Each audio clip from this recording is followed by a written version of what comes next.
今集我哋去西雅圖食港式鐵板餐，有餐廳賣車仔麵賣下，竟然賣港式鐵板餐，質素得唔得㗎？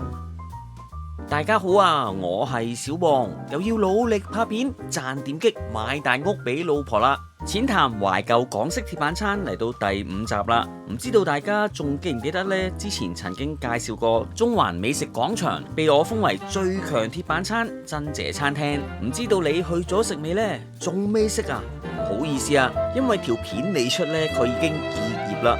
見到近期餐飲業咁艱難，我哋要繼續支持本地消費。今次我帶大家去實測2間比較新嘅鐵板餐，睇下係驚喜定係中伏先。第一站去西雅圖鋸扒，又話支持本地消費，其實佢喺荃灣噶，唔知道老闆係咪中意西雅圖呢個地方啦？除咗牆上面嗰幅風景相，我就真係聯想唔到同西雅圖有乜關係啦。我哋研究一下餐牌，呢本餐牌呢，厚到成塊砧板咁，用嚟切肉都得啊！鐵板餐價錢就由118蚊起，常見嗰啲鐵板餐食物好似牛扒啊、豬扒都有嘅。另外有其他西餐，有意粉啦、意大利飯、薄餅，不過就冇西雅圖美食，都有幾多特色飲品㗎。午市鐵板餐價錢相對就平啲，都係85蚊起啫。上菜速度可以用神速嚟形容，我點完餐冇耐啦，薯條勁快就送到啦。我最初以為薯條咁快送到，一定就唔知放咗幾耐，事實上又唔係㗎噃，可能啱啱炸起冇耐啦，入口嗰陣仲係熱辣辣㗎。薯條分開上，令到薯條保持到外脆內軟嘅口感。有啲地方就會晨早炸定，就咁放喺鐵板上高就算，淋咗醬汁變得腍啤啤，以為可以瞞天過海啦，凍咗冇人知，呢度都算有誠意㗎啦。港式鐵板餐，紅湯白湯扮演住餐前重要角色。白湯通常用蘑菇或者粟米做配料，咁呢度就加咗蜆肉同埋火腿做配料，令到成個湯多咗一份鮮味喺度，都幾多材料下㗎。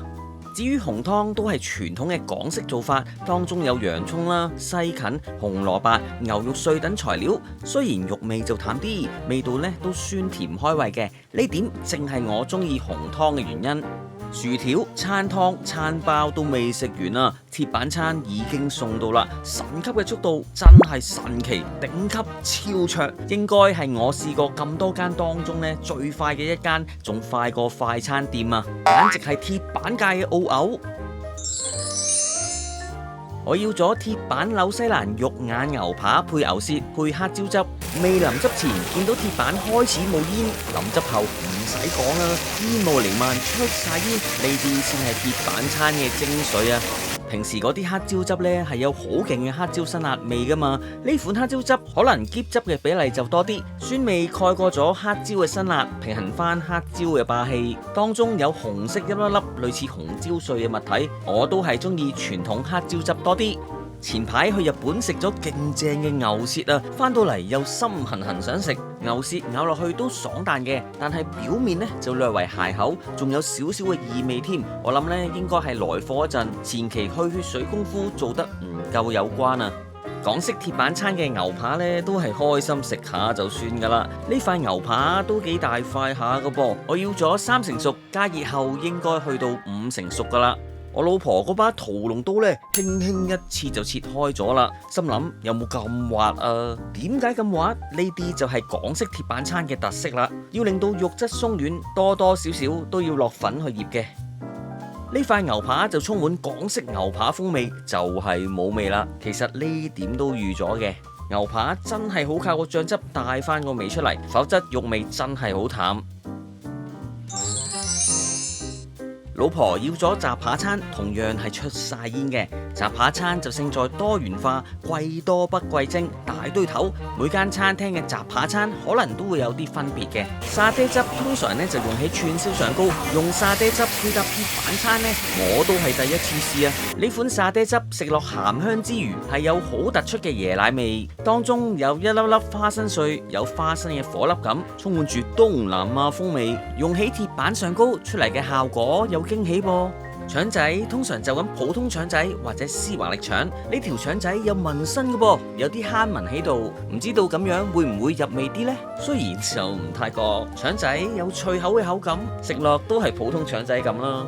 另外有火腿，因為火腿成本平啊嘛，通常雜扒大家庭一定會預埋佢嘅。雜扒餐就算冇牛扒都好啦，都會有豬扒嘅出現。正所謂豬扒都係肉，增加你食肉。豬扒係大塊厚切，唔信大家睇下啦，差唔多佔咗鐵板2/3空間。豬扒可以講係當中嘅鹹中之霸。豬扒嘅醃味比較重手咗啲，即使有沙爹汁加持都好啦，豬扒係越食越鹹，鹹到以為喺死海游水啊！食完要狂飲嘢。有豬扒又點少得雞扒，因為雞扒就唔係好夠汁，食落費事乾真真咁，加多啲醬汁滋潤一下先。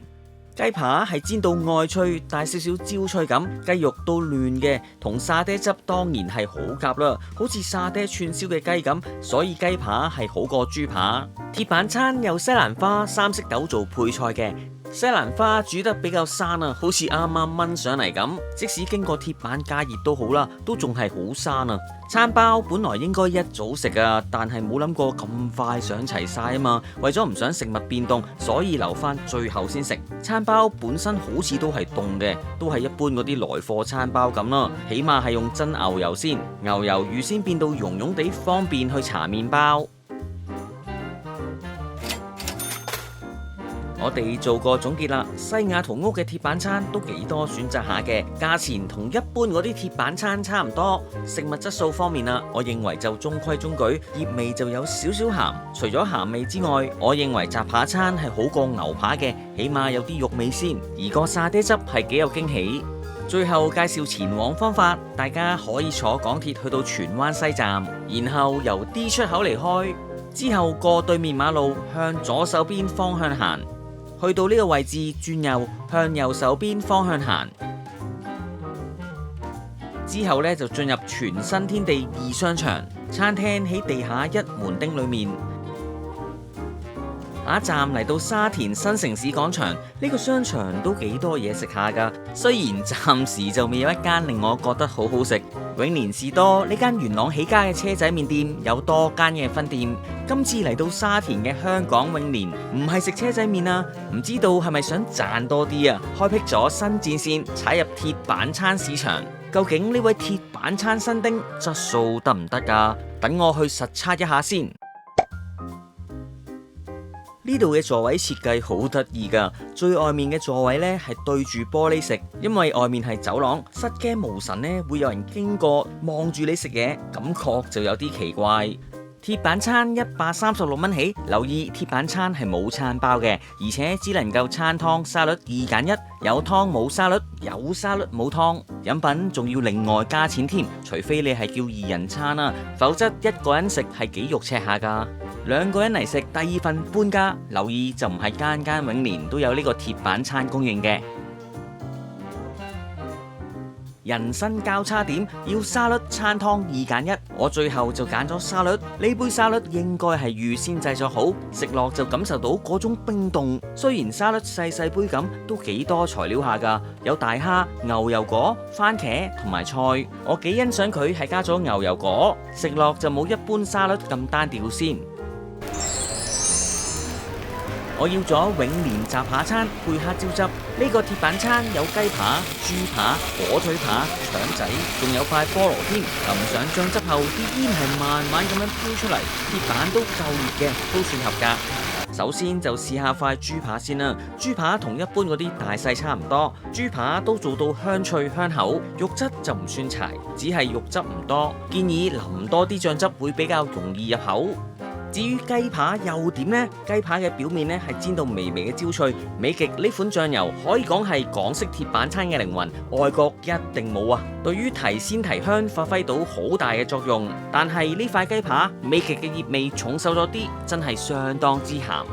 港式鐵板餐用粗薯條，基本上係標準配置。薯條放喺底部，淋汁後變腍咗呢，呢點就在所難免噶啦。除非你叫職員另上啦。不過有啲人就係中意吸收咗肉汁同埋醬汁味道，認為咁先好食。鐵板餐用番茄就見得多，用菠蘿真係比較少見啦，起碼有新鮮感先啦。菠蘿差極有限，咬落去呢係多汁，食完油膩嘅食物後，酸甜嘅味道可以平衡翻油膩感。腸仔好似冇乜嘢啦，一反轉條腸仔，條腸咁黑嘅，好似燒嘢食燒燶咗條腸咁，燶過我塊面啊！呢塊火腿比平時嗰啲火腿大塊厚切啲，所以呢度叫做火腿扒，厚切口感自然好啲。鐵板嘅配菜有椰菜同埋蘿蔔，椰菜係有啲苦啊。食鐵板餐冇理由唔飲嘢噶嘛，飲品散叫都要10幾20蚊啊，計個條數升級18蚊做特飲，感覺就比較划算。我就要咗杯鮮菠蘿柚子梳打，飲品係用碎冰係好過正方形一粒粒嗰啲。柚子梳打酸甜清新，再加埋菠蘿，用嚟解膩都唔錯噶。呢餐飯搞下，一個人差唔多食成200蚊，我認為就唔太值啦。呢個價錢足夠我喺合興旺食3次鐵板餐啊！介紹一下前往方法，大家可以坐港鐵去到沙田站，然後由 A 出口離開，之後一直向前行，去到呢度去地下，向左手邊行就到啦。我都介紹過咁多間嘅鐵板餐，唔知道大家仲有冇一啲好介紹呢？不妨留言話俾我知啊！今集時間差唔多，記得要訂閱、讚好同埋撳埋旁邊嘅鐘仔。多謝各位收睇，開心嘅時間過得特別快，又係時候講拜拜，拜拜。